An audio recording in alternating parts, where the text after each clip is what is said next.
Coucou. Wesh, mbola hoe zanakasikara. Za koa mbola ato tonga sy daholo rehetrarehetra. Ina vaovao antsika androany dia ny hoe lasa miha matavy za koa noho ilay fanabeazana aizana. Izay aloha dia fikorontanan'ny vehivavy sy fijalian'ny vehivavy. Misy ny lasa miha mahia vokatr'ilay izy, misy ny miha matavy. Ilay fanafody mamotika ny vatan'ilay vehivavy. Ho an'ny vehivavy mbola tsy niteraka hoe manao fanabeazana aizana indray. Eny e, tsy misy maharatsy an'izany satria miaro tena indray miaro vatana. Rehefa alàna avy eo ilay fanabeazana aizana ka milendry dia be voka. Izao anefa. Mbola averiko ihany a. Tia indray ilay lehilahy, matoa indray nanaiky ilely araka amin'ilay lehilahy. Ny ankamaroan'ny lehilahy rehefa hoe mahazo fory dia fieritreretan'ny vehivavy dia hoe vehivavy maditra. Na indry irery ary miaraka amin'ilay lehilahy dia ny ao an-tsainy voaloha vehivavy maditra tsy ilaivana azy indray. Izay no ao an-tsain'ny lehilahy malagasy. Dia indry izao milely miaraka aminazy nareo mbola mpisipa fotsiny, indry mbola te hianatra, te hamita fianarana, mitsinjo ny moavy. Eny tsy maninona izany fa tsara kokoa izany raha ny torohevitra dia ny hoe ilay lehilahy miaraka amindreo hoe tena tiandreo. Ny fiarahana matetika rehefa ela loatra dia lasa mankaleo. Izay aloha.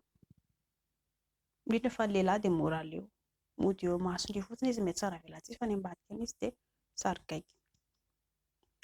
Raha ohatra indrika hoe nenatavy dia tsara aleo rezao ilay olona miaraka amindreo dia asaiko manao vasectomie izy.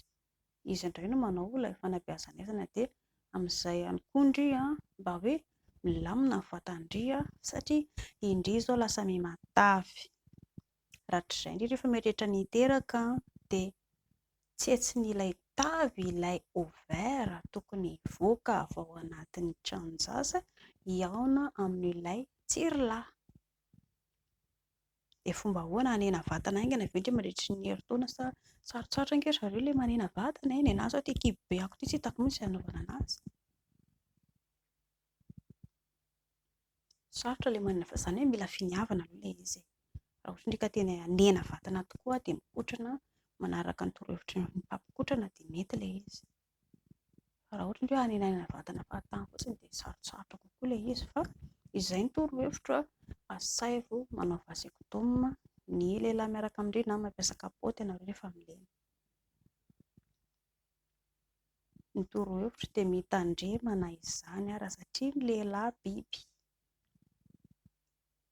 Raha solafaka indray mandeha indray izy ara dia anisan'ny tsy maintsy handetika indreo hoe tsy zanako izay no mety ho ataony. Dia inona no eritreretindray avy eo raha hiteny an'izay izy. Dia izay courage foana ho an'ny tovovavy ny ho avy indray mpanjinona aloha fa aza dia miraikitra foana amin'ny lehilahy. Lehilahy ela vao tonga saina. Mankasitraka tompoko.